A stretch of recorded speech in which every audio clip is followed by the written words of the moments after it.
英語聞き流しリスニング、英語テキストと MP3 音声ダウンロードはホームページからご利用いただけます。88thpp.com 88thpp.com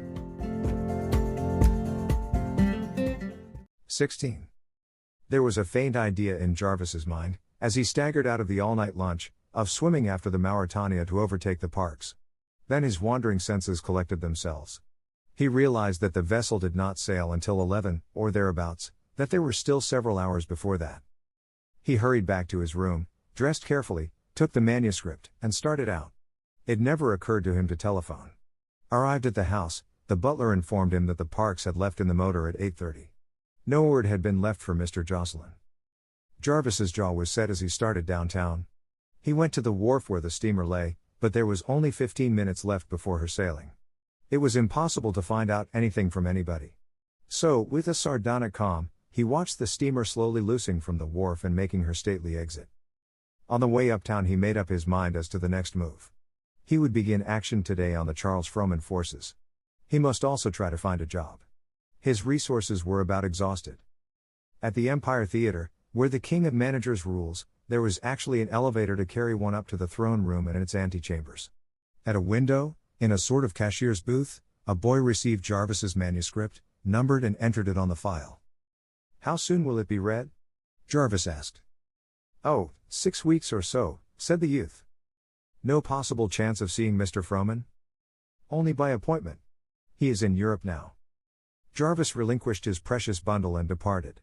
It occurred to him, when he reached the street, that part of his depression was from hunger. He bought a sandwich and coffee at a child's restaurant. Later, he went into a drugstore and looked up magazine offices in the telephone book. Then he set out. From Collier's to the Cosmopolitan is many a weary mile. And Jarvis walked it, visiting all the intervening offices. In only one case did he get to the editor. Mr. Davis, of Munsey's, let him come in, and was decent to him, promised to read anything he sent in at once, took his address, and made him feel like a human being. Many a young writer besides Jarvis has to thank Mr. Bob Davis for just such a bit of encouragement. For the most part, he saw clerks or secretaries who made excuses for the editor, took his name and address with the same old "come in again." Out in the hot sun the pavement wavered and melted into hillocks before his dizzy eyes. So he went back to the hot bedroom, which seemed, all at once, a haven of rest. He threw himself on the hard bed and was asleep in a second. It seemed eons later that he was dragged up from the depths of slumber by continued pounding on his door. The slattern chambermaid announced that a gentleman wished to see him. He called to her. It must be a mistake. He didn't know any gentleman. "He asked for Jarvis Jocelyn." "'Ere's his card," she retorted, opening the door and marching to the bed with it. "Richard Strong. Tell him I'm out." "I've already said you was in. I see you come hup." "The devil. Where is he?" "Coolin' his eels in the all." "Say I'll be down in a minute. Ask him to wait." "I get you," said she, and clomped out.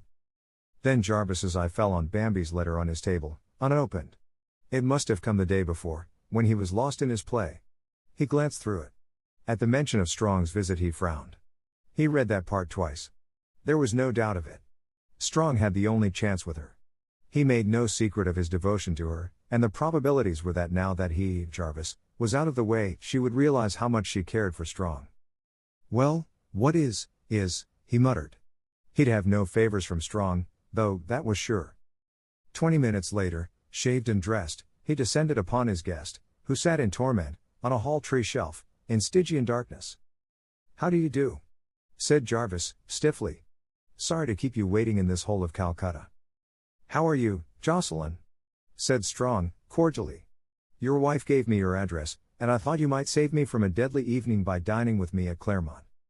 "Thank you, I have dined," replied Jarvis. "So early? Well, come with me while I get a bite somewhere, and we will go to a show, or hear some music."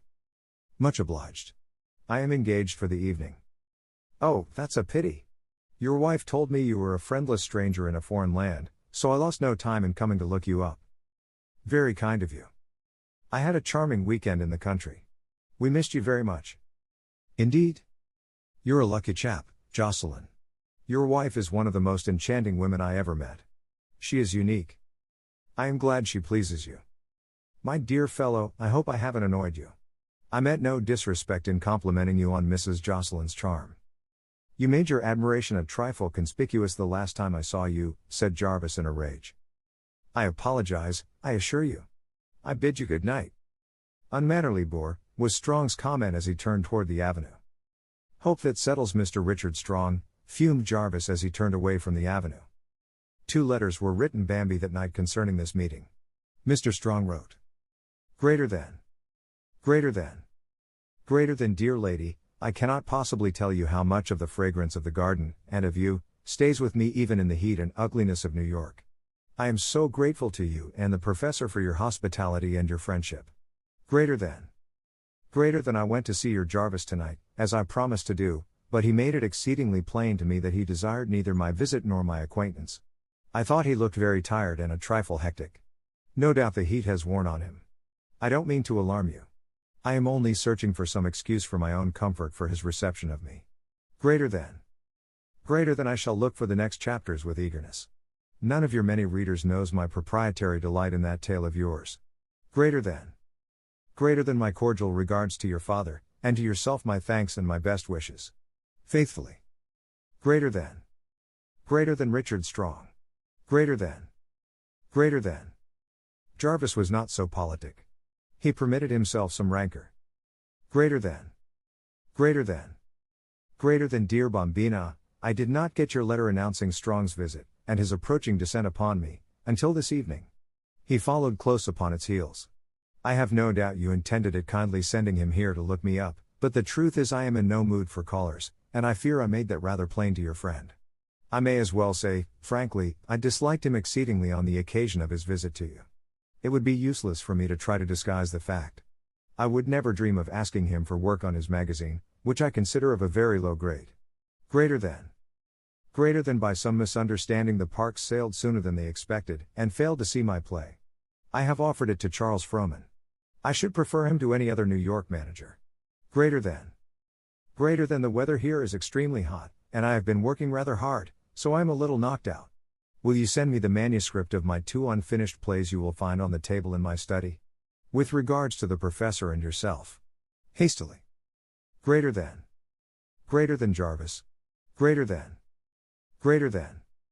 Having got this off his mind and into the mailbox, Jarvis went for his nightly prowl. His steps turned toward the crowded East Side district, where a new interest was beginning to attract him.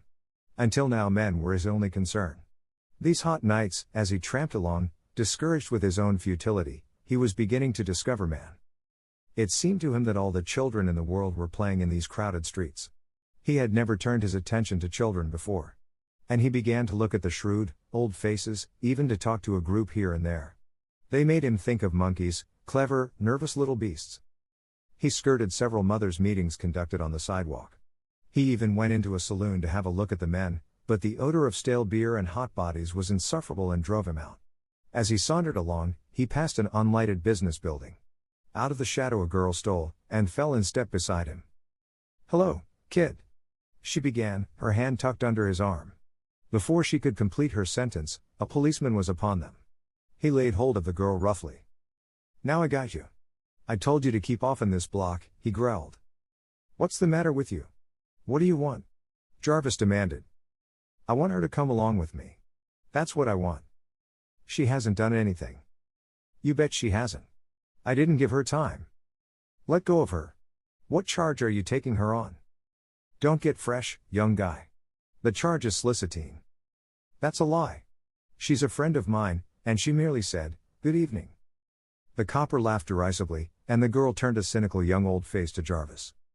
"Much obliged, kid, but it ain't no use. He's got me spotted. If you arrest her, you must arrest me. I got naughtin' on you." "Yes, you have. I said good evening to her, just what she said to me. Get the hell out of here, and don't give me none of your lip, or I'll run you in. Come along." The policeman ordered, and he and the girl started on toward Jefferson Market. Jarvis marched beside them. When they turned in at the door where prisoners are entered, the policeman again ordered Jarvis off. "Go round in front if you're crazy to be in on this," he said.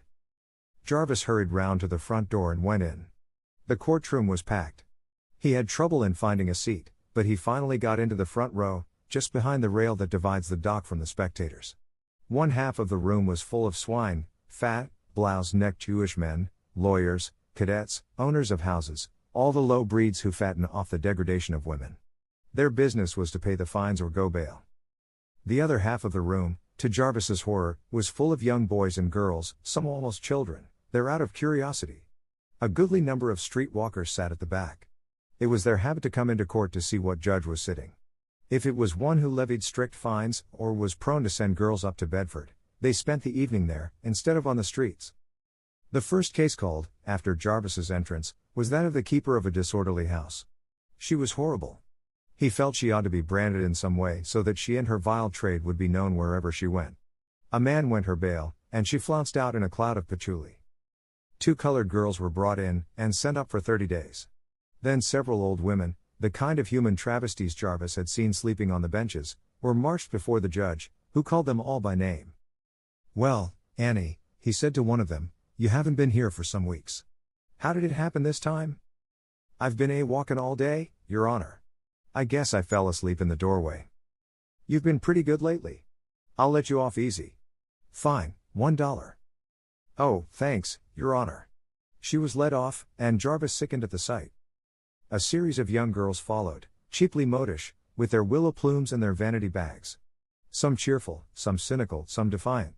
One slip of a thing heard her sentence, looked up in the judge's face, and laughed. Jarvis knew that never, while he lived, would he forget that girls laugh. It was into the face of our whole hideous society that she hurled that bitter laugh. Then his girl was brought in. He saw her clearly for the first time. A thin, wizened little face, framed in curly red hair, with bright, bird-like eyes.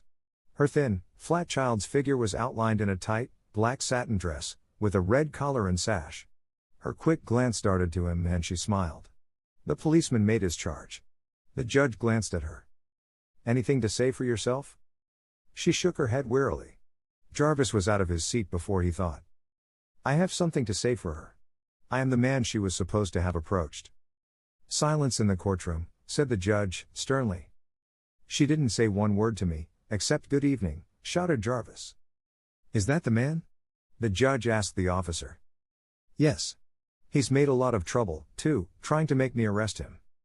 If you have any evidence to give in this case, come to the front and be sworn in."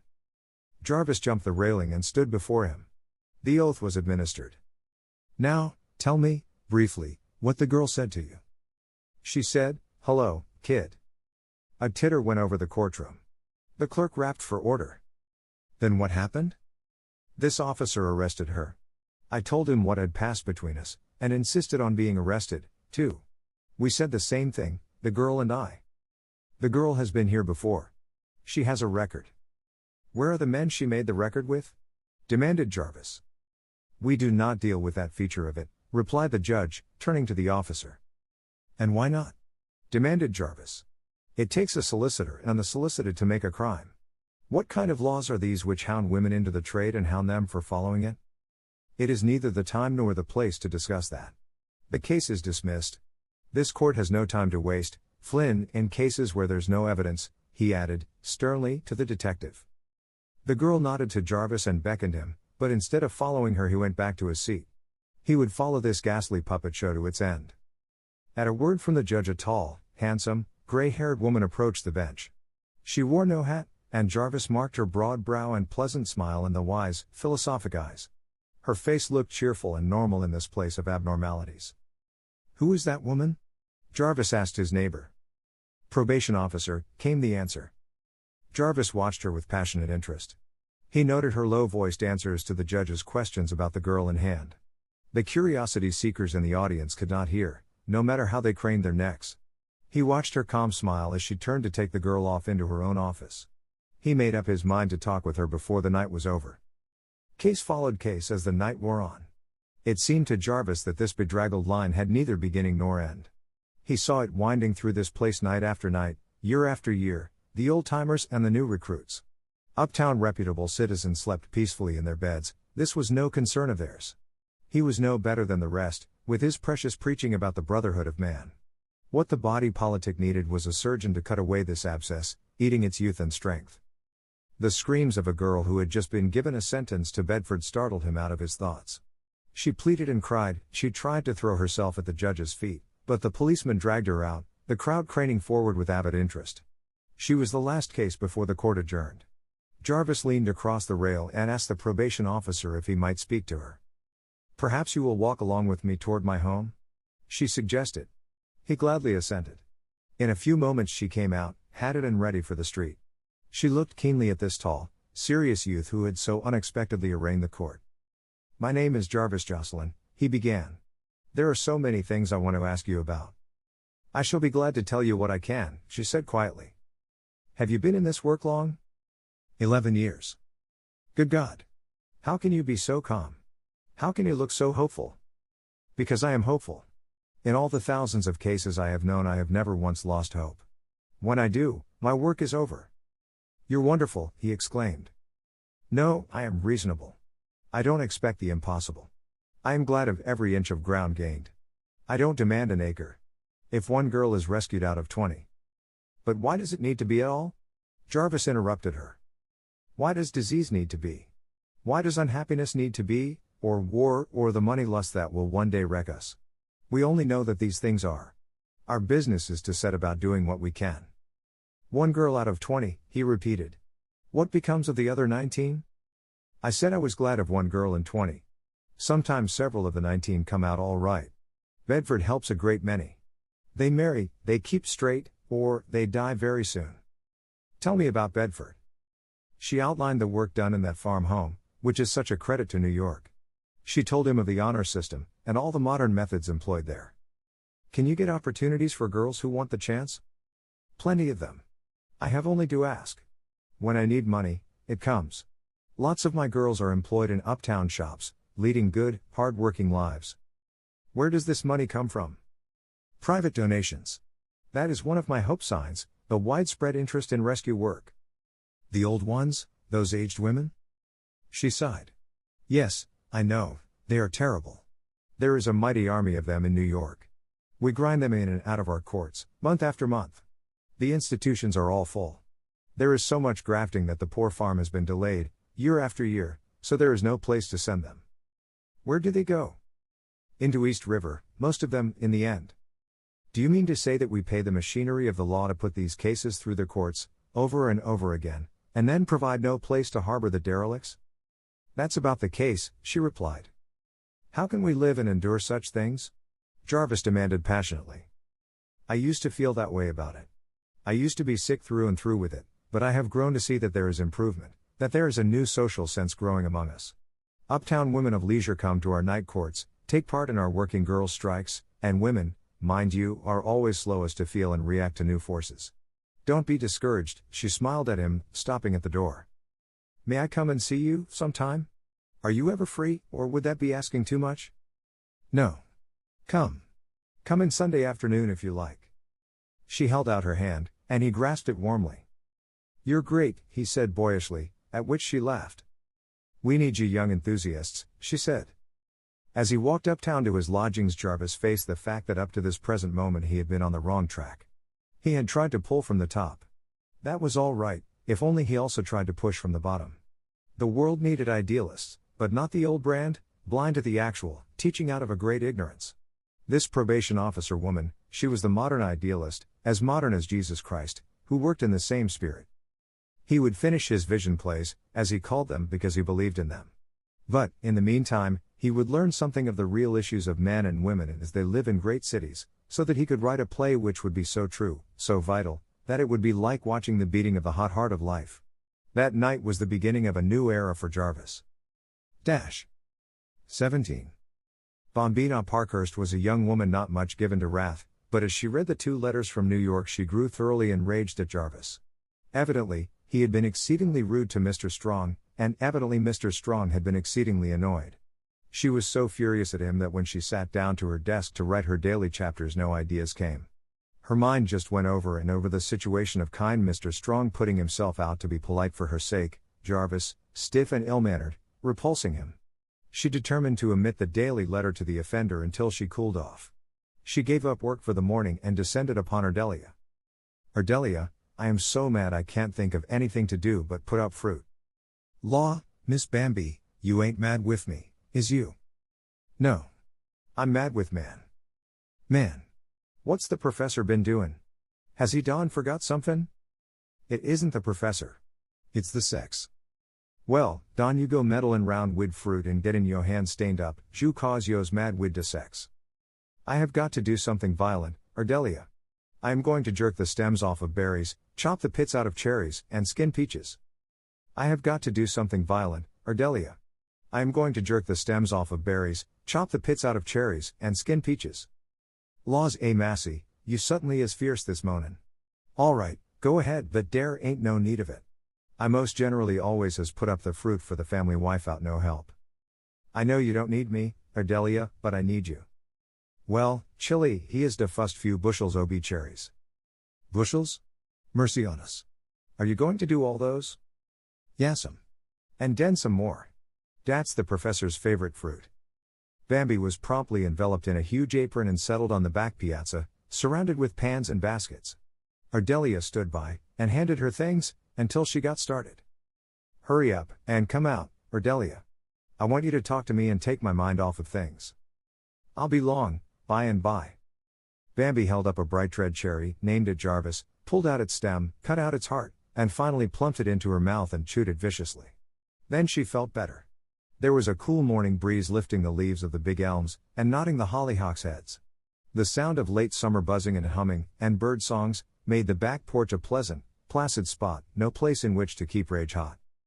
Ardelia lumbered out, after a while, to sit nearby, her slow movements and her beaming smile far from conducive to a state of excitement. Mighty purty out here, ain't it? Yes. I reckon Massa Jarvis be mighty glad to be home, a sittin' here a seedin' cherries longside OBU. Jarvis never did anything so useful. As for being alongside of me, that doesn't interest him at all. You're certainly the unlovingest bride and groom I've ever seen. You ain't never lovin' nor kissin' nor noddin' when I come aroon. Mercy no, Ardelia. I low if I was married to such a handsome man, like Massa Jarvis, I'd be a lovin' ob him all the time. Suppose he wouldn't let you? Can't tell me dare's a manly bon who wouldn't be crazy for a yo to love him, Miss Bambi. Look at dat Mr. Strong keeps a comin' here. What about him? Asked Bambi in surprise. I see him lookin' at you. I see him. Nonsense. He has to look at me to talk with me. He don't need to do no talkin', wid his eyes a workin' like dat. You old romancer. Look a here, chilly, dose cherries fo to preserve. Dey ain't fo eatin'. You're eatin' two and puttin' one in de pan. Bambi made a face at her. What is your opinion of men, Ardelia? I tink dey's all right in dey place. Where's their place? Out in the kennel with the dog, said Ardelia, shaking with laughter. All spin the professor and Massa Jarvis, she added. You think they are a lower order, do you? Yassum. I sure do. Most of dem just clutterin' up the earth. That's the reason you don't take that Johnson man on for good, is it? Sho. I ain't a goin' to cook and wash fo no nigger dat ain't got no appreciation, when I can cook and wash fo the professor dat know a lady when he sees her. But he so infrequently sees her, giggled Bambi, sotto voce. No, ma'am, I's eatin' my white bread right here, and I knows it. I ain't goin' to experimentify wid no marryin', nor givin' in marriage. In your case, I believe you're right. In my own, however, I know that, mad as I am this morning, experimentification is the breath of life to me. They spent the morning in such peaceful converse. While Bambi may not have added greatly to the cherry pitting, she rose rested and with a collected mind. Ardelia, I thank you for a dose of calm, she said, laying her hand affectionately on the black woman's broad shoulder. Law, honey, I done enjoyed your sassity, she said, laughing and patting her hand.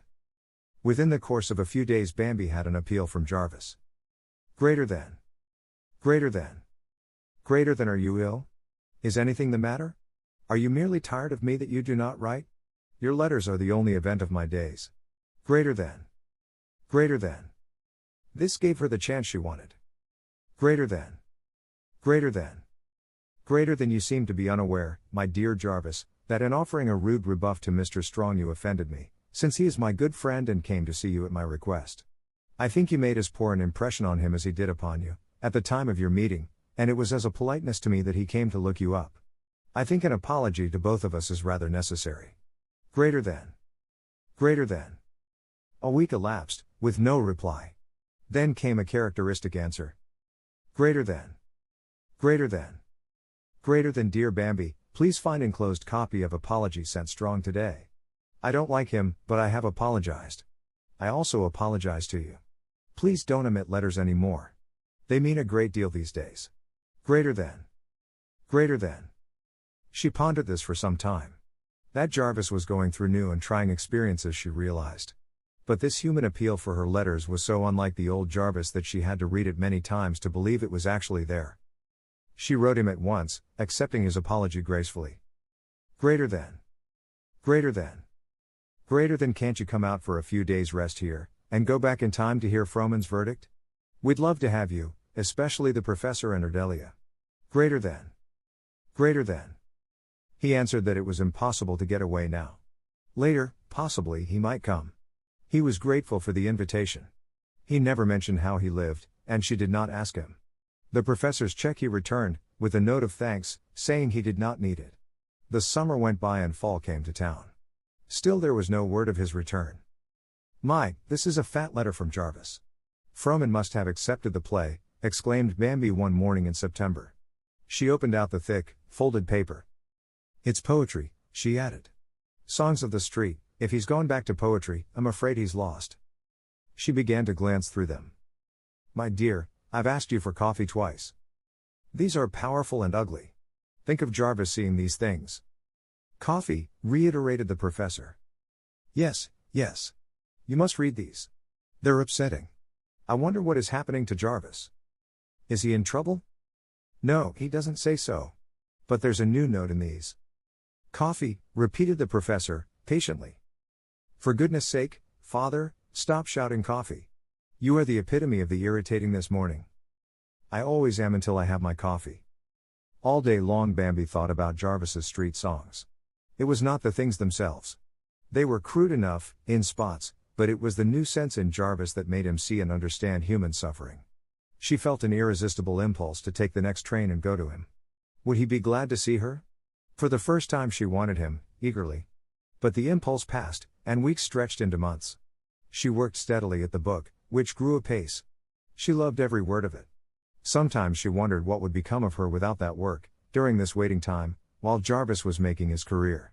For, in her mind, she always thought of herself and her writing as a side issue of no moment. Jarvis's work was the big, important thing in her life. He wrote freely about his work on the other plays, asking her judgment and advice, as he had on Success. She gave her best thought and closest attention to the problems he put to her, and he showed the same respect for her decisions. The 6 weeks grew into 2 months, and no answer from the Frohman offices. He wrote her that he went in there every other day, but could get no satisfaction. They always said his play was in the hands of the readers. It had to take its turn. He finished the vision and offered it to Winthrop Ames, of the Little Theatre. I am hopeful of this man. I have never seen him, but the theatre is well bred, and, to my surprise, a capable, intelligent secretary received me courteously in the office and promised a quick reading. This augurs well for the man at the head of it, I think. In reply to her insistence that he must come for Thanksgiving, he told her that he had made a vow that he would never come back to her until he had absolutely succeeded or hopelessly failed. If you knew how hard it is to keep that resolve, you would be kind, and not ask me again, he added. A little piqued, and yet proud, Bambi reported his decision to the professor, and began to turn over in her busy mind a plan to carry the mountain to Mohammed, if Christmas found the wanderer still obdurate. 18. Jarvis certainly had matriculated in the School of Experience, and he entered in the freshman class. He first wrote a series of articles dealing with the historical development of the drama. He took them to the Munsey offices and offered them to Mr. Davis. Did you intend these for Munsey's magazine? Yes. I thought possibly. Ever read a copy of the magazine? No. I think not. Well, if you intend to make a business of selling stuff to magazines, young man, it would pay you to study the market. What you're trying to do is to unload coal on a sugar merchant. This stuff belongs in the Atlantic Monthly, or some literary magazine. Isn't your magazine literary? Certainly not in that sense. We publish a dozen magazines and this kind of thing doesn't fit any of them. We entertain the public, we rarely instruct them. I see. I'm obliged to you for your trouble. I'll try the Atlantic. Bring in some stories, light, entertaining stuff with a snap, and we will take them. Thanks. Afraid that isn't in my line. Jarvis went over to the public library and deliberately studied the style of stuff used by the various monthly publications, making notes. For the next few days he worked all day and a good part of the night on things he thought he could sell, according to these notes. Then he began a campaign to peddle them. The Atlantic refused his drama articles, and he tried them elsewhere, with no success. The other things were equally a drug on the market. He saved postage by taking them to the editor's offices himself, and calling for them in 10 days or so. He always found them ready for him. He took a cheaper room, and got down to 1 square meal a day. Finally, an opportunity came for him to review some books for a literary supplement of a newspaper. Confident that his luck had changed, he proceeded to demolish 3 out of the 4 books assigned to him in the most scathing reviews, whereupon the editor paid him half price and dismissed him. The week when things reached the lowest ebb, he was summoned by a postal from an acquaintance, made during one of his night prowls, an old English cabman. When he arrived at the address indicated, he found the old man sick in bed with rheumatism. He wanted Jarvis to drive his hansom for a week, on a percentage, until he could get about again. There was no choice. It was that or the park benches, so Jarvis accepted. Old Hicks fitted, or rather misfitted, him in a faded blue-tailed coat and a topper. Jarvis looked like an auto-gushing cartoon of Apollo in the attire, but he never once thought of that. He hitched up the bony old horse, mounted the box, with full instructions as to traffic rules, and headed for the avenue. He found the new trade amusing. He drove ladies on shopping tours, took nurses and their charges around the park. He did not notice that his face and manners caused many a customer to stare in astonishment. When one woman said audibly to her companion, "Good heavens! What a handsome creature!" he never dreamed she referred to him. It was the 4th day of his employment as a cabbie when a summons came from the Frohman offices bidding him appear at the theater at 11 o'clock on the following day. It was embarrassing. Old Hicks was entirely dependent on what Jarvis brought in at night, and they could neither of them afford to have the cab idle a full day. So he decided to stop at the theater in the morning, and then deduct his time off duty. Promptly at 11 the cab arrived at the Empire Theater and Jarvis descended from the box. He gave the boy a cent to hold his horse, although nothing except a bushel of oats could have urged the old bone rack into motion. Up to the booth window he marched, and presented the letter. The boy inspected the old blue coat, the topper, and the worn gloves. Character costume, he grinned, then he opened the letter and his face changed. "Excuse me, sir, I'll see if Mr. Frohman will see you." He was out and back, almost at once, bowing and holding the door open. "Right ahead, into the private office," he said, importantly. A clerk took charge of our hero at the far door, announcing formally, "Mr. Jarvis Jocelyn, Mr. Frohman." Jarvis entered the big room and crossed eyes with the man at the far end. What Mr. Frohman saw was a tall, splendidly set-up youth, with a head held high and a fearless, free carriage, attired in the very strange and battered habiliments of a cabbie. What Jarvis saw was a fat little man, with a round face, sharp, twinkling eyes, and a genial mouth. The whole face had a humorous cast, a kindly expression. "You are Jarvis Jocelyn?" said Mr. Frohman, as Jarvis reached him. "I am." "You wrote a play called Success?" "I did." "I've read your play." "That's good." "Well, the play isn't," Frohman interrupted, "it is extremely bad, but there are some ideas in it, and one good part." "The woman, you mean?" "The woman nothing. She's a wooden peg to hang your ideas on. I mean the man she married." "But he is so unimportant," Jarvis protested. "He was important enough to get this interview. I never would have bothered with you, or with your play, if it hadn't been for that character. He's new." "You want me to make him a bigger part in the play?" "My advice is to throw this play in the wastebasket and write one about that man." "Will you produce it if I do?" "Probably not, but I'll look it over. What else have you done?" "I have finished 2 things. One I call The Vision. This is a Brotherhood of Man play. The other I call Peace, and it's a dramatization of the universal peace idea." "Why don't you write something human?" "Nobody wants dramatized movements. The public wants people, personalities, things we all know and feel. You can't get much thrill out of universal peace." "But I believe the public should be taught." "Yes, I know. I get all of you uplift boys sooner or later. Teach them all you like, but learn your trade so thoroughly that they will have no idea that they are being taught. That is the function of the artist-playwright. What do you do besides write plays?" "Just at present I drive a cab," Jarvis answered simply. "You don't say? How does that happen?" "I was up against it for money, and I took this to oblige a friend cabbie who has rheumatism." "'Pon my word. How long have you been at it?" This is my 5th day. Business good? The manager's eyes twinkled. Jarvis smiled gravely. I have been wishing it would rain, he confessed. When do you write? At night, now. But this is only temporarily. What do you think of my idea of another play? The idea is all right, if you will only take it when I've done it. How long have you been at this playwriting? 3 years. How long do you suppose it took me to learn to be a manager? I don't know. Well, nearer 3 times 10 than 3 years, and I am still learning. You writing fellows never want to learn your trade like other people. You talk about inspiration and uplifting the public, and all that, and you want to do it in 6 months. You go to work on this new idea, and come back here when you've finished it. Then it will be time enough to talk about my end of it. Jarvis rose. I am obliged to you, sir. I shall do it. Mr. Froman held out his hand. Good luck to you. I shall hope for rain. Thanks. Good morning, sir. With the perfect ease of a lack of self-consciousness, Jarvis made his exit, leaving Mr. Froman with a twinkle in his eyes. The rest of the day a certain blonde cabman on the avenue drove to Franklin Simon's when he was ordered to Altman's, drew up in state at McCreary's when he was told Bonwood Tellers. You must be drunk, driver, said one passenger. She held up her dollar bill, indignantly, to dismiss him. He lifted his hat, perfunctorily, and swept a bow. I am, madam, intoxicated with my own thoughts. He rattled off down the street, leaving the woman rooted to the curb with astonishment. He taught himself to abandon his old introspective habits during these days on the box.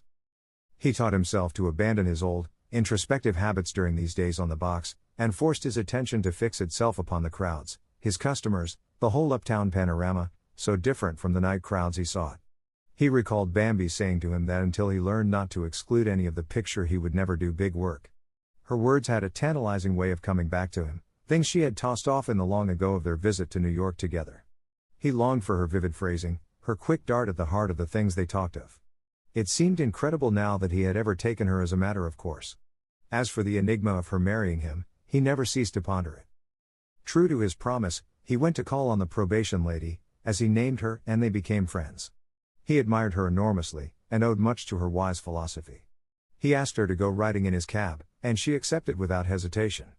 They rode from 5 to 7, one afternoon, conversing through the shutter in the top of the cab, laughing and enjoying themselves hugely, to the great amusement of pedestrians along the way. At the end of 2 weeks he and Hicks divided the spoils, and Hicks resumed the box.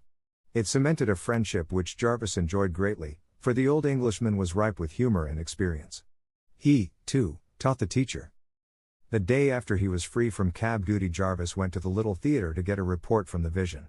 The secretary said Mr. Ames had asked to see him when he came in. He found him a lean student type of man, finished in manner, and pleasant of speech. I have been interested in this play of yours, Mr. Jocelyn. I couldn't do it, in my theater, but I thought I would like to have a talk with you and ask you what else you've done. A woman question play, called Success, this one, and one on universal peace. All serious? Certainly. Why do managers always ask that? Because serious plays are so many, I suppose. Good comedies are so few. I thought you always gave serious things in the little theater? I am forced to, but I am always looking for good comedy. I would like to see your other plays. They sat, discussing things of the theater, tendencies in drama, fashions and fads, Gordon Craig's book, The Reinhardt Idea.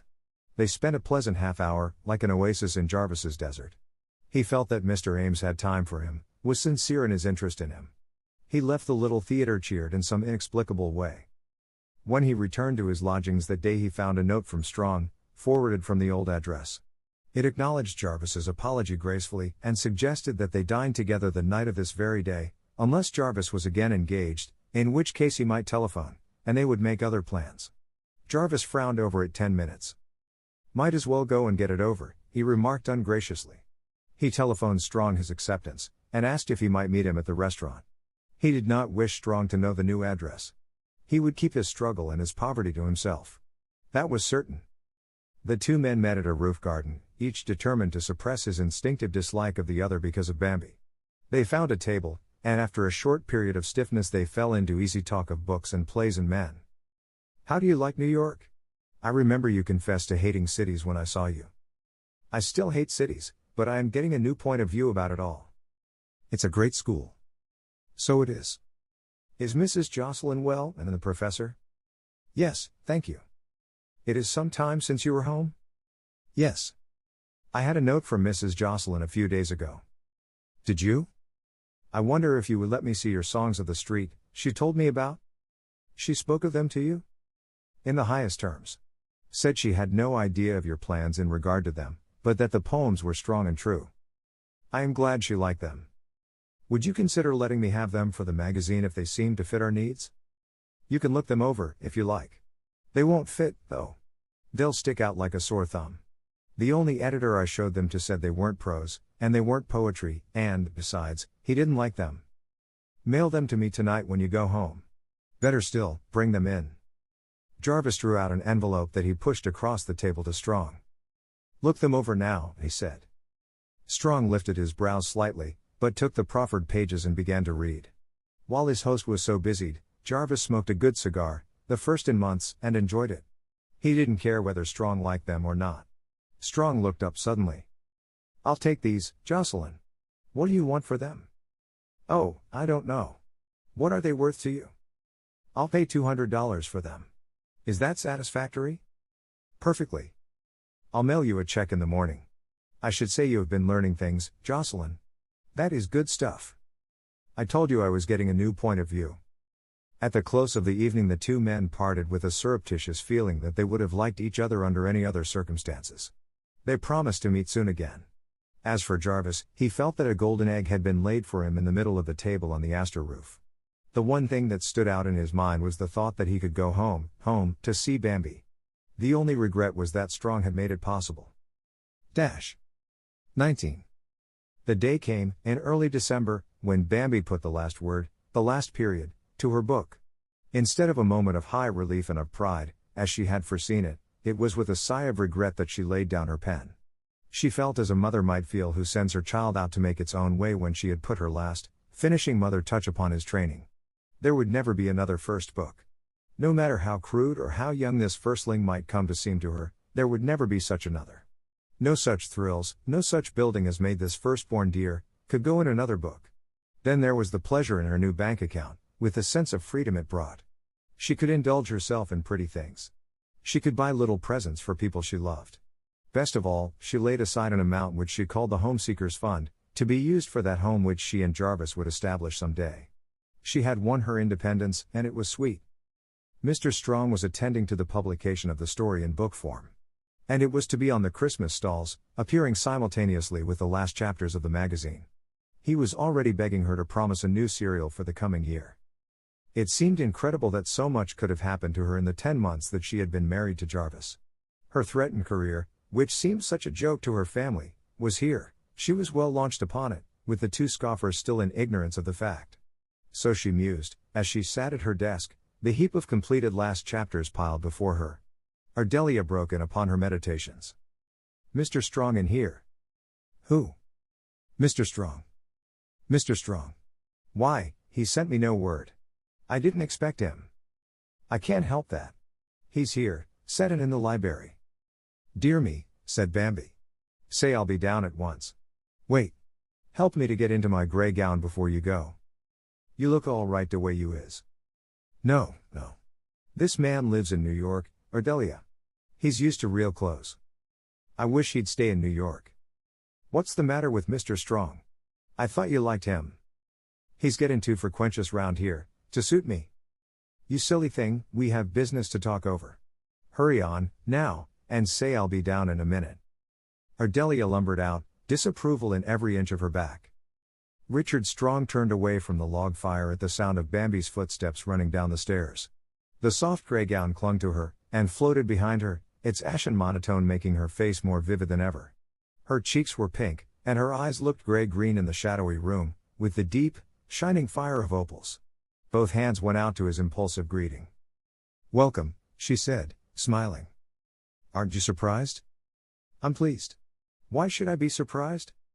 It is so unheard of for me to be running out of town on unexpected visits to a lady, that it seems as if everybody must be as surprised as I am. The lady was thinking of you when your name was announced, which may account for her non-surprise. Really?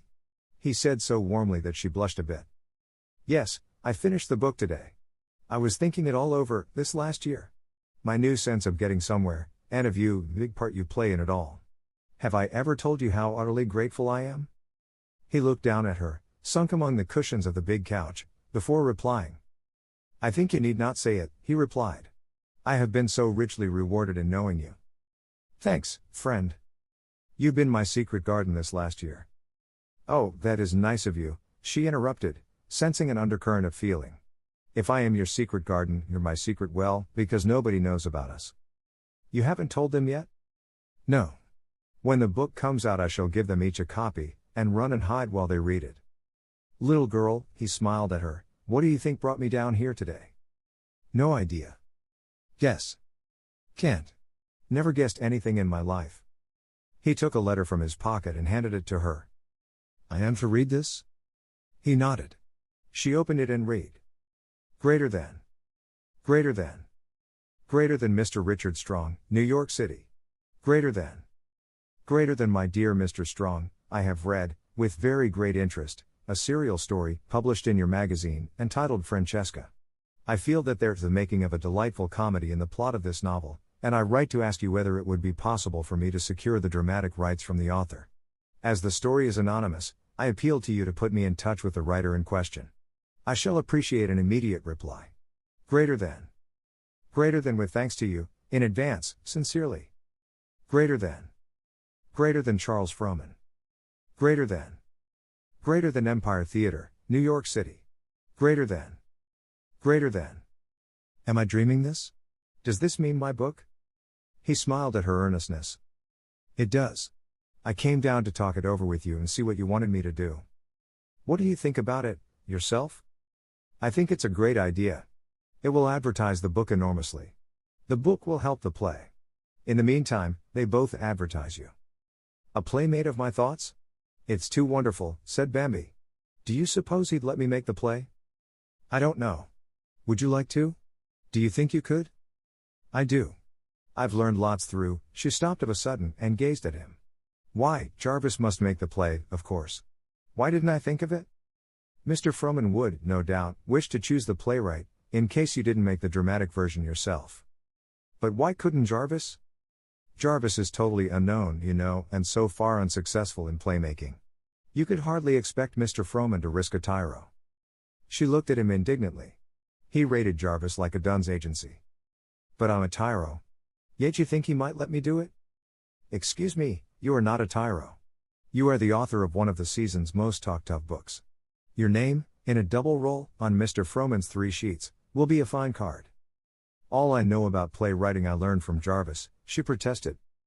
Well, I didn't come to argue about Jarvis's ability or accomplishment, you know. Do you wish me to tell Frohman who you are, or will you come to town and see him yourself? I'd love to go see him. Isn't this exciting? She cried, as the full force of what she was saying came to her. Oh, it's fun to do things, and be somebody, isn't it? I don't know. I never tried it. You. How absurd. Distinguished you, saying that to a nouveau like me, when there would have been no me except for you. That's complicated, but delightful of you, no matter how untrue it is. It is true. If you hadn't happened to like the first story I happened to write, we would never be here discussing my first play, which Mr. Frohman happens to want. It's all you. Mr. Strong suddenly leaned over her, so that she felt his breath on her hair. Francesca, if it only were all me, he said with unexpected passion. She looked up at him, frightened, amazed. Oh, you mustn't do that. She breathed. He straightened up at once. You're right. I beg your pardon. 'Twas just a slip. He took a turn up and down the room, and when he came back to the hearthrug he spoke in his usual matter-of-fact way. I am to make an appointment, then, for you, with Mr. Frohman, at his office? If you will, she answered gratefully. When will you come to New York? Any day you can get the appointment. The sooner the better. All right. He looked at his watch. I must get that 5:40 back to New York. Oh, we'll stay to dinner, and spend the night? No, thanks. I must get back. But the professor will never forgive me. You must make a good case for me. I really must go. She rose to give him her hand. It was so good of you to come with this wonderful news, that thank you is inadequate. I thought we had agreed not to say thank you to each other. You never have any occasion to say it to me, she smiled ruefully. Haven't I? I think you don't know, she interrupted him nervously. Friends don't need thank yous. We will discard them. Good. Can I be of service in getting you to Mr. Frohman's office? Oh, no. Jarvis will take me. To be sure. For the moment I had forgotten Jarvis. I'll telephone you when I go to town, and find out about my plans. Thank you. He took her hand and held it a moment. Forgive me when I seem a bad friend. Trust me. I do, Richard, I do. Oh, thank you. May I say Francesca? If you like. No one ever calls me by that name. That's why I choose it. Goodbye. My regards to the father. Goodbye, friend. I'm ecstatic over your news. So am I over any news that brings you happiness. Good night. After he left, she sank down on the couch again, her brain a whirl of her new sensations and ideas. That Richard Strong had learned to care for her, during these months of intimate association over the story, came with as great a surprise as the astonishing demand of Mr. Frohman. Her own thoughts had been so free of sentiment in regard to him. She went over every step of their advancing friendship, asking herself how much she was to blame for his outburst. She had only exerted her wiles for histrionic purposes on the occasion of his first visit. He certainly could not have misunderstood her intentions, then, when she had deliberately explained them to him. After close examination, she exonerated herself. Then, and only then, was she free to indulge her thoughts in the joyous news he had brought her. Chin on hand, before the fire, she worked it out. She and Jarvis would write the play together they would go through all the exciting stages of rehearsal and trying out, together they would make their bow before the curtain in their first night's speech. She decided what kind of frock she would wear. It was all picturesque and successful. She never faced the possibility of failure. Jarvis's name would be made as a playwright. At the thought that she was to bring him his opportunity at last, she flushed and smiled, though her eyes misted. Then she began to plan how she would tell it to Jarvis, the story of her adventuring into the new field, her swift success, and now this last laurel leaf. Suddenly a new idea lifted its head. Suppose Jarvis refused to come into his own, under her mantle, as it were. He would be proud and glad for her, of course, but maybe he would resent taking his first chance from her hands.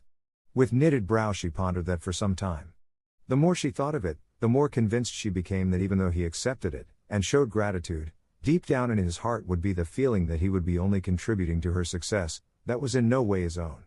Long she sat, and finally she laughed, nodded her head, and clapped her hands. Oh, yes, that's the way, said she. The professor came in upon her at this point. Are you saying an incantation, my dear? No, offering thanks to the gods. For what? For the most unconscionable luck. In what form, may I ask? Look at me, she ordered. He fixed his faded eyes on her closely. I see you. See how pretty I am? You're not bad looking. Bad looking? I'm extremely near to being a beauty. Look at the father I have, distinguished, delightful. Oh, my dear. Look at the husband the gods gave me. Yes, your long-distance husband. Look at her Delia. Who ever heard of such a cook? Consider my brains. There, I grant you. Besides that, I am the sole possessor of a secret which is too perfectly delicious to be true. Do you intend to tell this secret to me? Yes, as soon as it is ripe. She caught his hands and whirled him about. Oh, Professor, you ought to be very glad that you are related to me. Bambina, one moment. I dislike being jerked around like a live jumping jack. It's evident I didn't get my dancing talents from you, old centipede. Sit down, and I'll dance a joy dance.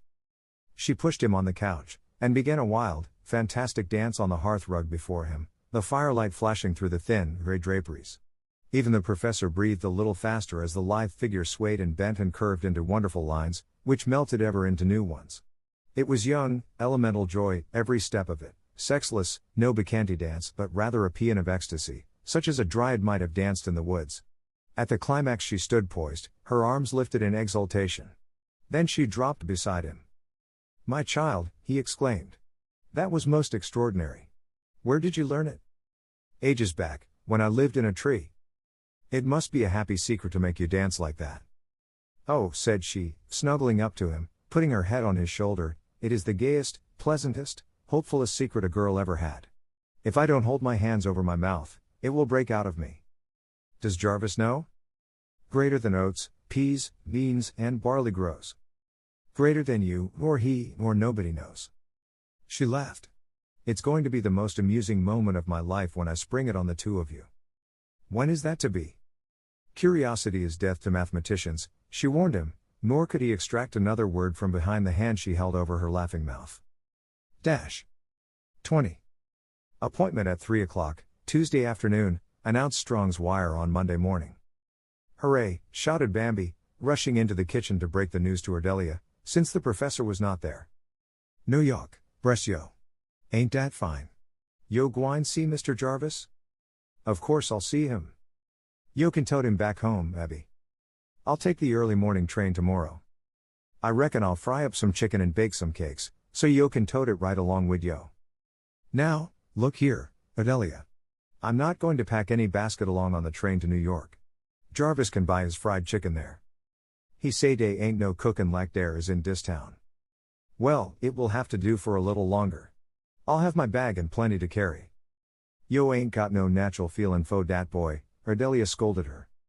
When the professor heard the news, he evinced a mild surprise. Have you any money for this trip? I'm a trifle short, now. The bank notified me yesterday that I was overdrawn. Professor, not again? What is the use of being a mathematician if you are always overdrawn? The trouble is I forget to look at my balance. I just continue to draw until I am notified. You will see Jarvis, of course? Yes. You say you have business to attend to in the city? Yes. About the secret? Yes. Is the moment of disclosure approaching? She nodded. Well, I wish you the best of luck, my dear. Thanks, Herr Professor. She took the early train in high good humor the next morning, clad in her most fetching frock. Even a stony-hearted manager could not be impervious to this hat, was her parting comment to her glass. She was very undecided as to whether she would go straight to Jarvis's lodgings and surprise him, or wait until after the interview with Frohman. She finally decided that she could not wait until 4 o'clock, but that she would give Jarvis no hint of the coming momentous appointment. As she came into the city, she noted the bright, crisp winter day with pleasure, very different from that spring day when she and Jarvis had entered the gates together. But today was today and she was glad of it. She took a taxi, with that sense of affluence which attacks one like a germ on entering the city of spenders. The driver looked at her again as she gave the address. The trim, smart little figure did not look much like the neighborhood she was headed for. Probably one of these settlement workers, he decided. At first Bambi did not notice where she was going, so happy was she to be back in this gay city.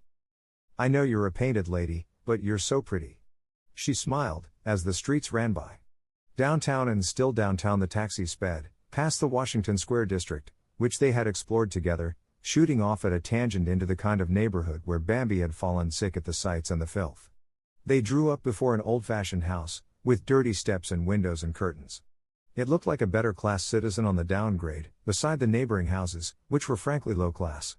The driver opened the door and Bambi stared up at the place. Why, this can't be it, she exclaimed. This is the number you gave me. Wait, she said. She ran up the rickety steps, her heart sick with fear. She rang and waited and rang. Finally, a dirty head appeared out of an upstairs window. What do you want? A voice demanded. Does Mr. Jarvis Jocelyn live here? 3 flights up back, and the window slammed. Wait for me, driver, she called. She began to climb the dirty stairs, tears in her eyes. Oh, my dear, she said, over and over again.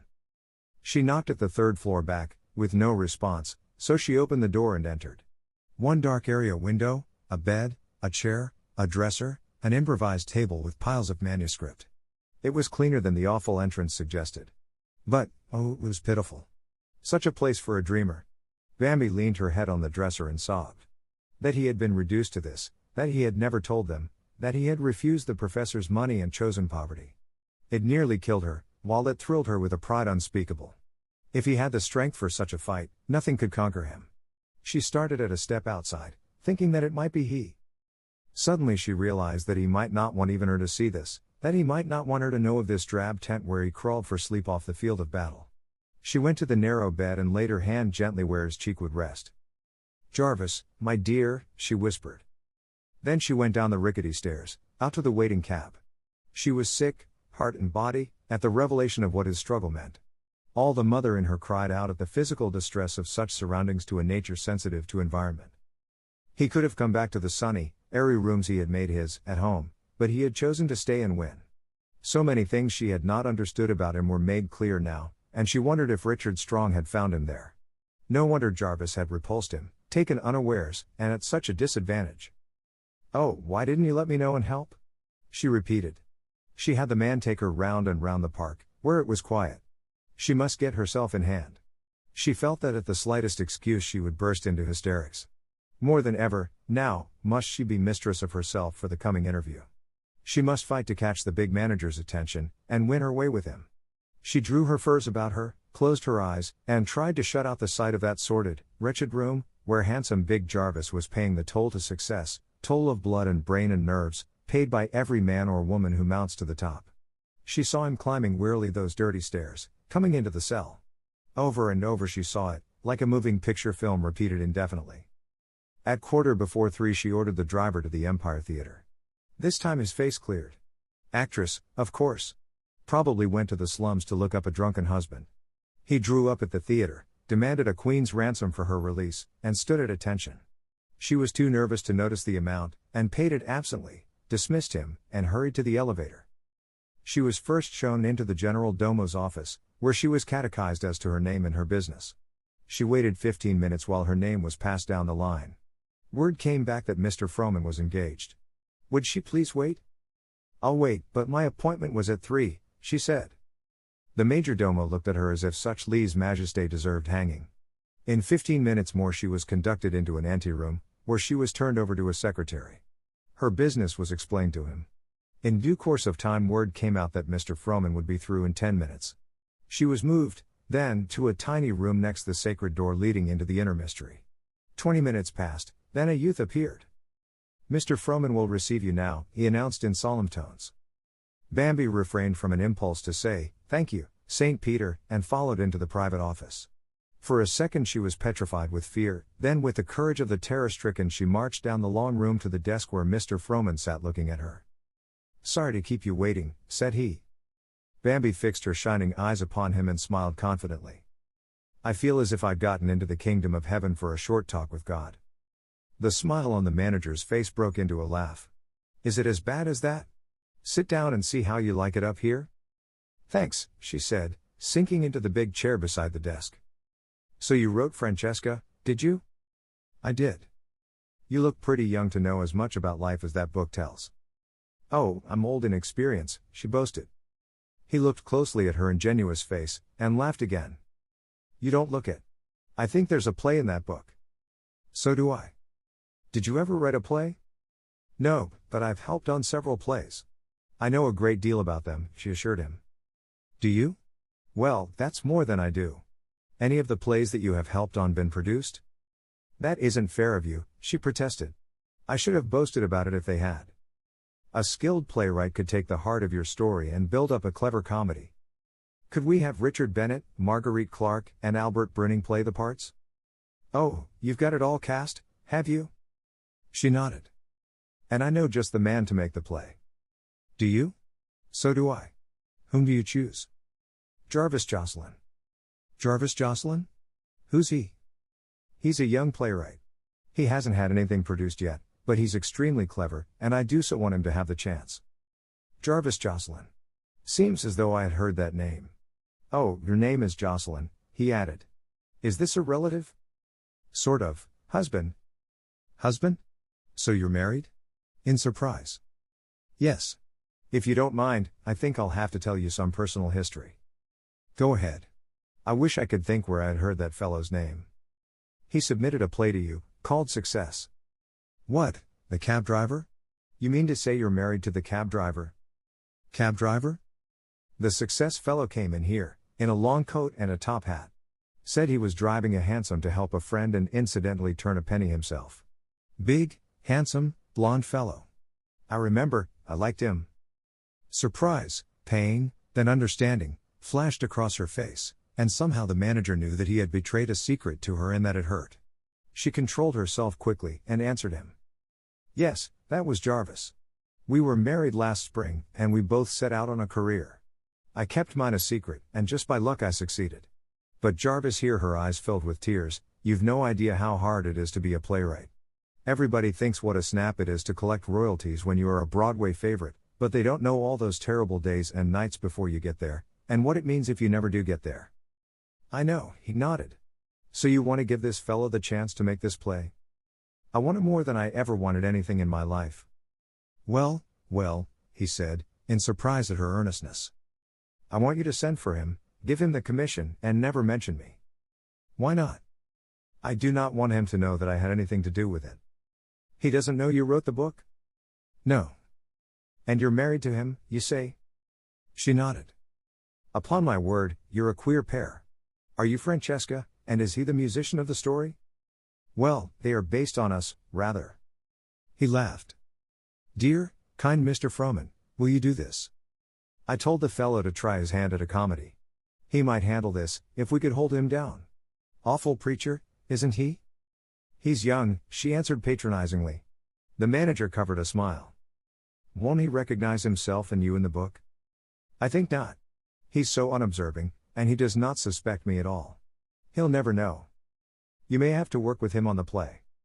Oh, he'll appeal to me for help. He always does. We will do it together, only he will not know about the author. You will have to come to rehearsals. I'll come as wife of the playwright, or co-author. You've got it all thought out, haven't you? I have. Sounds like a farce plot to me. Give me my instructions again. You want me to send for him, tell him to make a play out of this book. She smiled and nodded. Suppose he asks me who the author is? You could say that she insisted upon preserving her anonymity.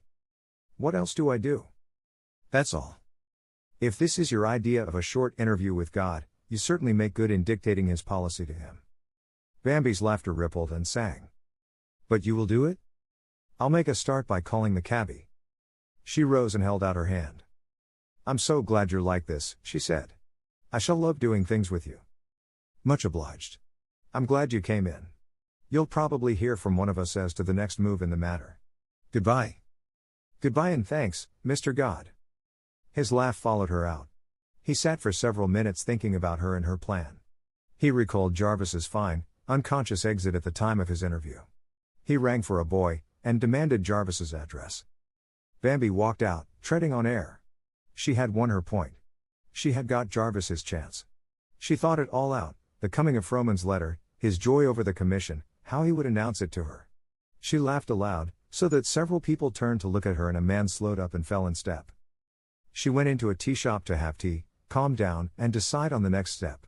Would she stay overnight, summoning Jarvis to meet her next day, or should she go home on the night train and not see him at all? Could she bear to see his face with the imprint of poverty and discouragement? He had been so reduced as to be forced to drive a cab, she might even meet him on the avenue. No, she would go home tonight, and let Jarvis come to her with news of his victory. So she surprised the professor at breakfast. Morning, she cried. Bambi. We didn't expect you so soon. I finished what I had to do, so here I am. And Jarvis? Oh, as well. Was he surprised to see you? Very. Is he getting on? Slowly. But he will win. If he can learn to be practical. He's learning, said Bambi, grimly. When is he coming home? He did not say.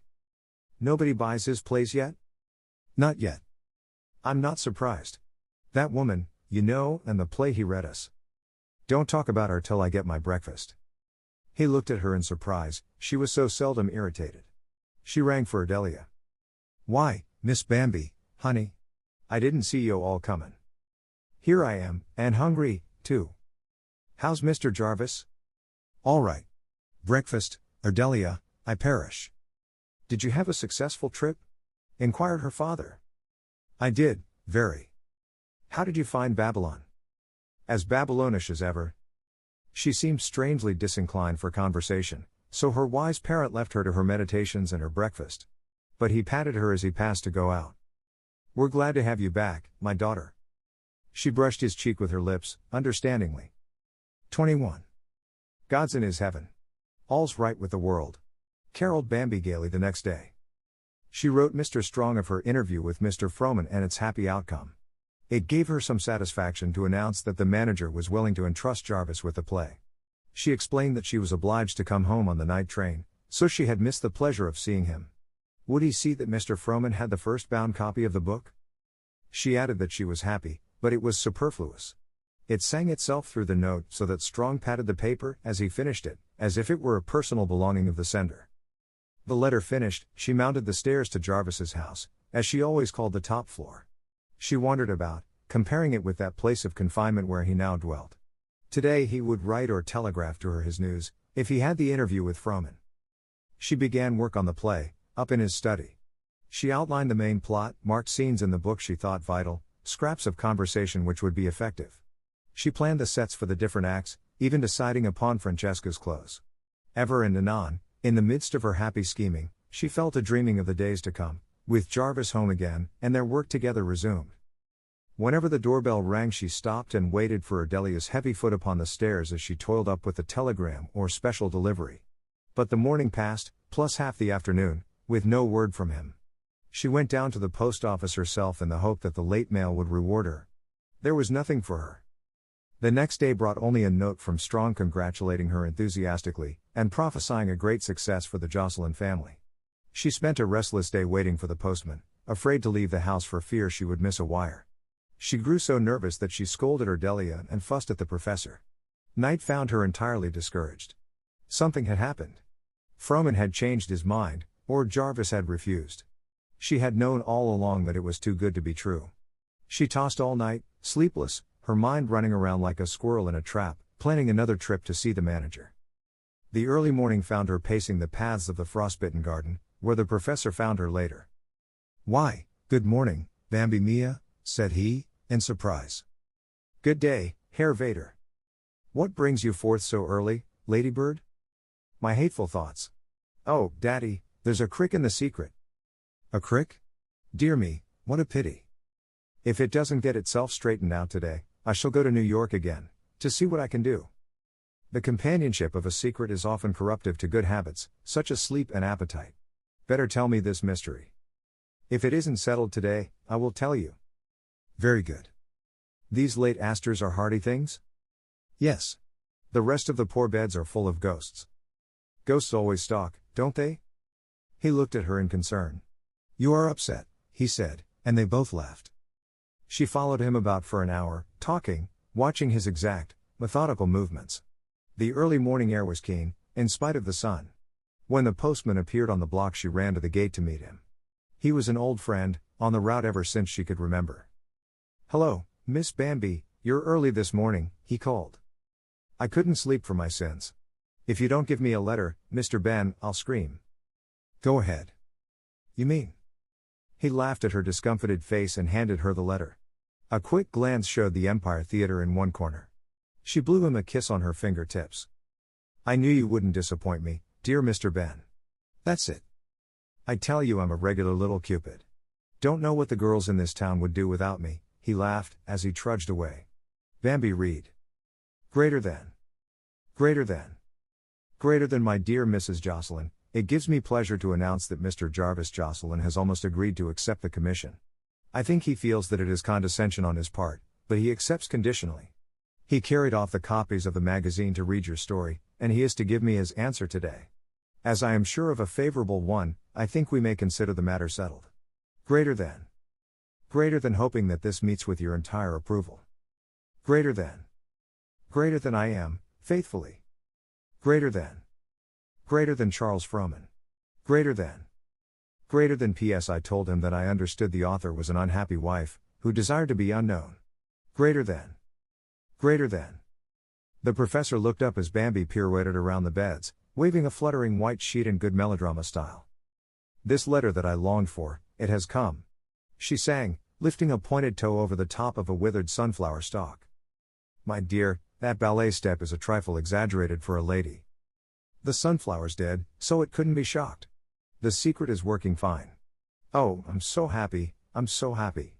She trilled, and whirled off toward the house. "If you are still thinking of a career, why not a whirling dervish?" called her father. She stopped, and turned to him. "Career? Career, did you say, for stupid little me?" "I never called you stupid," he protested. "I should hope not. I'm the smartest child you ever had," she cried as a period to their discourse. All day she waited for word from Jarvis and none came. She could have cried with disappointment. Could he have been insane enough to refuse, after he had read the story?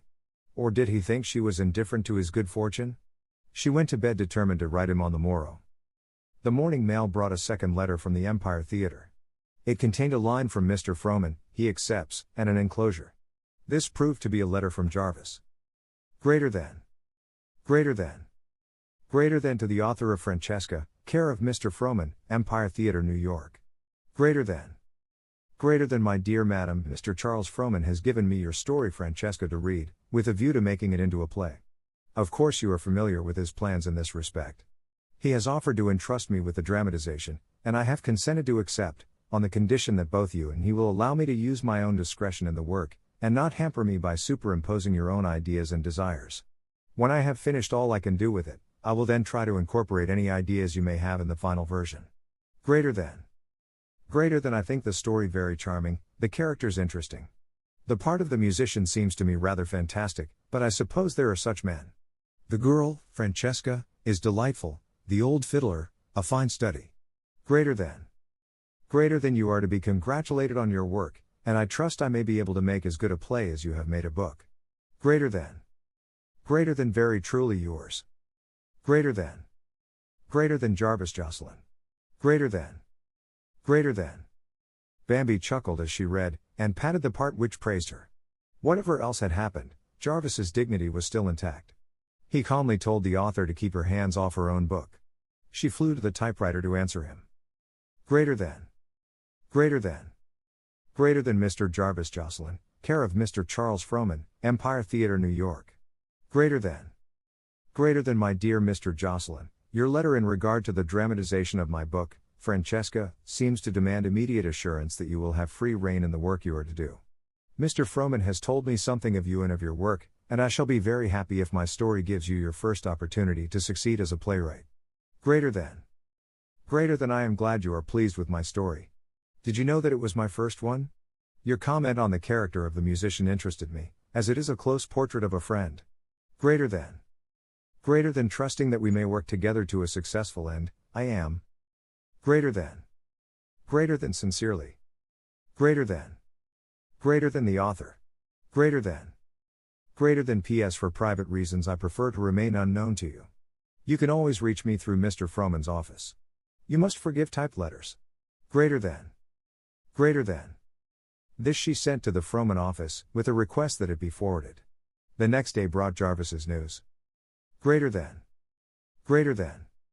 Greater than, dear Bambi, for 3 days I have resisted the constant temptation to send you word of what seemed to be extraordinarily good news, but many disappointments have made me a doubting Thomas, so I held off until I was really sure. To begin at the beginning, I was at the lowest ebb of disgust with myself last week for my inability to get in step with the Grand March. Only a fool can be excused for failure, and I am not that. So a summons from the Frohman office somewhat restored my self-respect. It seems that Mr. Frohman has never forgotten my previous interview, so when he decided to make a play of a popular novel entitled Francesca, he immediately thought of me. Greater than. Greater than, of course this is not the kind of play I want to do, so I said I would look over the book and if I liked it I would have a try at it. The long and the short of it is I have accepted. The woman who wrote the thing has promised to keep out of it. She seems to be a nice kind of person, but for some reason wants to make a mystery of herself. Frohman hints at a domestic tragedy as her reason. I'm sure I do not care about her private affairs. Greater than. Greater than, she has written a clever and delightful book. The heroine, oddly enough called Francesca, suggests you in places, except that she is a more practical sort than you are. The hero, a musician, is a sort of sublimated madman. The best character of all is an old fiddler. There is a play in it. The more I think about it, the more I am convinced of that. Greater than. Greater than, would you care to help me on it? Both of our names could go on the bill. I have come to know, these last months, since I have been working at things here alone, how much the growth in my work is due to you. The human touch you have given my characters, or helped me to give them, is the essential element in my improvement. You started a good many wires to jangling that spring day when you indulged your mad impulse to marry an impossibility. Greater than. Greater than, regards to the professor. Greater than. Greater than, yours. Greater than. Greater than, Jarvis. Greater than. Greater than. Bambi went to the telegraph office and wired him. Greater than. Greater than. Greater than congratulations. Of course I'll help. Come home. Greater than. Greater than Bambi. Greater than. Greater than. He answered, by letter, that he thought it best to stay on until Mr. Frohman and the author were both satisfied with the framework of the play. Then he would come, most gladly, to work in the old study. He would submit his ideas for a scenario the next day or so. From that moment the fun began for Bambi. He wrote daily about the outline, and weekly letters to the author were forwarded to her from the Frohman office. These she answered, disguised as the author, with many a chuckle of amusement. A sort of friendliness crept into these letters as they increased in number. Christmas week arrived with no definite assurance from Jarvis as to his plans, but Bambi was confident that he would be at home for the holiday. Professor Parkhurst demanded daily bulletins of his son-in-law's intentions, while Ardelia bemoaned and bewailed lest he fail to return. The day before Kris Kringle was due, a white snow descended like a benediction. Bambi and the professor sat before a huge, crackling fire in the library. She was restless as a spirit. She sat at the piano and sang "O Lonely Pine Tree Standing" until the professor objected. "Sing something gay, my child. Greater than God rest ye, merry gentlemen. Greater than let nothing ye dismay. Greater than for Jesus Christ, the Savior. Greater than was born on Christmas Day." She sang gladly. All at once her hands fell silent on the keys, while she stared at the doorway a full second before she rose. Jarvis stood there looking at her. He was powdered with snowflakes. He held his soft hat crushed against him, showing his hair, glistening with snow, and curled close to his head with dampness. It was his face that focused her attention. The old proud carriage of the head was there, but an asking look had come into his eyes and mouth in place of the old arrogance. In the second she hesitated she saw all this, caught the glow and the beauty of him, as well as the appeal. "Jarvis," she cried, and met him halfway across the room, both hands out. "Bambi." He answered her huskily, and she knew that he was moved at the sight of her. He crushed her hands in his, and drank her in, from her shining eyes to her boots, oblivious to the startled professor, who stood looking on. "Welcome home," said Bambi, unsteadily. "Did you come through the roof?" inquired Professor Parkhurst. "I had a passkey. How are you?" Jarvis laughed, mangling the professor's hand. The latter rescued and inspected his limp fingers. "I am well, but I shall never use that hand again." "You have come home," said Bambi, foolishly. "I have. But it's good to be here. I got Frohman's approval on the framework of the play today, and ran for the first train." "Does the author approve, too?" "She does. She is more or less a figurehead, but she seems reasonable." "Oh, Jarvis, you're a nice Christmas present. Go put these wet things in the hall, call on Ardelia, and come back. It will take at least a week to say all the things I want to say to you." He smiled at her, and marched off to do her bidding. "He looks fine, doesn't he?" "I never realized before how handsome he is," said the professor. "He's thrilling," replied Bambi. Her father inspected her thoughtfully. "What a talent you have for hitting people off. That is just it, he thrills you with a feeling of youth and power. Plus some new and softer quality," added Bambi, as if to herself. The powwow in the kitchen could be heard all over the house, Ardelia welcoming home the prodigal son. It was only after long argument he escaped the fatted calf.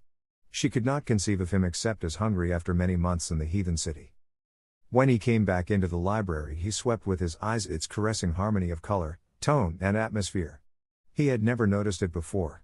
The professor's beautiful profile, like a fine steel engraving, thrown into high relief by the lamplight, seemed a part of it. The vibrant little figure on the hearthrug, in a flame-colored gown, was the high note that gave it all climax. His mind swept the gamut of dirty hall bedrooms, back to this, and the sigh with which he sank into the big couch caught Bambi's amused attention. "It was satisfaction," he assured her. "For the first time in my life, I've got the home feeling." She nodded understandingly. Her mind, too, swept up those dirty stairs, peeped into the cell, and flew back, singing. The professor moved over beside Jarvis, and the wonder tales began. Bambi fluttered about like a scarlet tanager, tantalizing Jarvis with a desire to catch her in his hand and hold her still. At 11 the professor said good night. Immediately Bambi led the talk to their proposed work, and held it there, firmly, until midnight chimed. Jarvis told her of the sale of the street songs to Strong's magazine, and announced that $100 of it was to be set down in the Black Maria account. She laughed and congratulated him. Finally she rose. "Your rooms are always ready for you, so I do not need to go up and see about them. A Merry Christmas, Jarvis Jocelyn. He laid his hands on her shoulders and looked deep into her eyes. He thought he felt her tremble under his touch, but her glance was as frank and emotionless as a boy's. A Merry Christmas to you, Miss Mite, he answered, with a sigh. She laughed, unexpectedly patted his cheek with her hand, and ran upstairs. 英語聞き流しリスニング、英語テキストと MP3 音声ダウンロードはホームページからご利用いただけます。88thpp.com、88thpp.com